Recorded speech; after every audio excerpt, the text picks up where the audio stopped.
Sa Barangay Holy Spirit, Quezon City na natunton at nadakip ng mga operatiba ng Catanduanes Police Provincial Office ang #1 provincial most wanted person ng lalawigan matapos ang isinagawang joint police operation. Ang suspect na isang 20 anyos na lalaki ay naiulat na nagtago sa Metro Manila bago pa man opisyal na ilabas ang mga warrant laban sa kanya.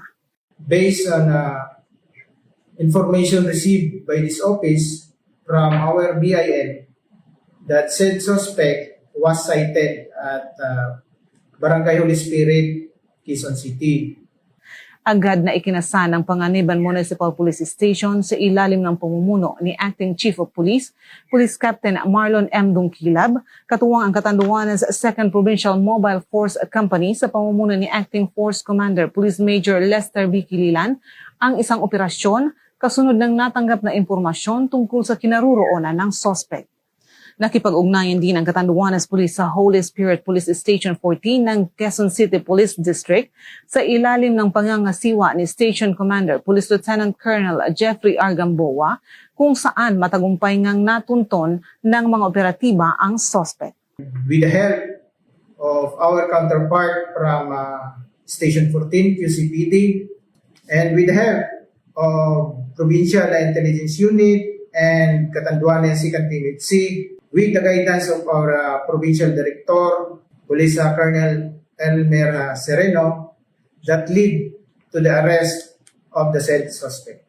Batay sa warrant of arrest, nahaharap ang suspect sa patong-patong na kasong kriminal, kabilang ang 4 counts ng statutory rape na may criminal case numbers 11796 hanggang 11799 dahil sa pang-aabuso sa isang 17 anyos na biktima.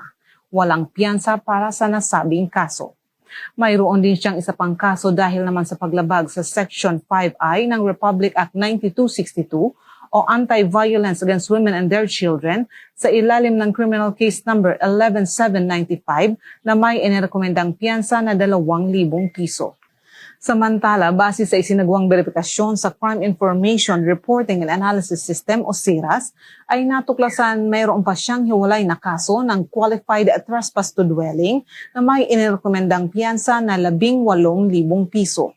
Binasahan ang suspect ng kanyang karapatan sa ilalim ng konstitusyon matapos ang pag-aresto bago dinala sa Quezon City General Hospital para sa physical at medical examination. Isinailalim din siya sa booking procedure at ibinahay pabalik sa probinsya para sa kauklang disposisyon at pagpipresenta sa hukuman. Mula dito sa Catanduanes PPO, ako po si Police Master Sergeant Shally Miliendez nag-uulat para sa Police News Network. At ito ang bagong PNP para sa bagong Pilipinas, serbisyong mabilis, tapat at nararamdaman.